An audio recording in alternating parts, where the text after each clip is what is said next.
অনেকের প্রশ্ন, হুজুর শবে বরাত কোন দিন, কবে? শবে বরাত হলো ফেব্রুয়ারি মাসের 3 তারিখ, রোজ মঙ্গলবার শবে বরাতের রাত, আর বুধবার হলো শবে বরাতের দিন। আপনারা সকলেই মঙ্গলবার রাত ভর ইবাদত করবেন, মঙ্গলবার রাত্রে সাহারি খেয়ে বুধবারে আমরা সকলেই শবে বরাতের রোজা রাখবো। আল্লাহ কবুল করুক, বলুন আমিন। আল্লাহ রাসূল বিশাল ঘোষণা দিয়েছেন। হযরত আম্মা জান আয়েশা সিদ্দিকা রাদিয়াল্লাহু তাআলা আনহা থেকে বর্ণিত, আল্লাহ রাসূল বলেন, মান সামা সালাসাতা আইয়ামিন মিন শাবান বাসাহুল্লাহু ইয়াউমাল কিয়ামাতি আলা নাকাতিন মিন নুকিল জান্নাহ।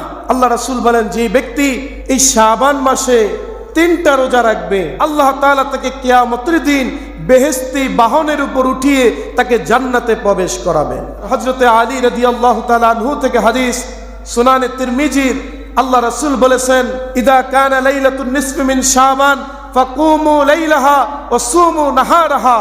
যখন তোমরা শাবানের মধ্যবর্তী রজনী শবে বরাত পাবে, রাতভর তোমরা ইবাদত করবে আর দিনের বেলায় রোজা রাখবে। বলেন সুবহানাল্লাহ। আল্লাহ তাআলা আমাদেরকে কবুল করুক, বলেন আমিন।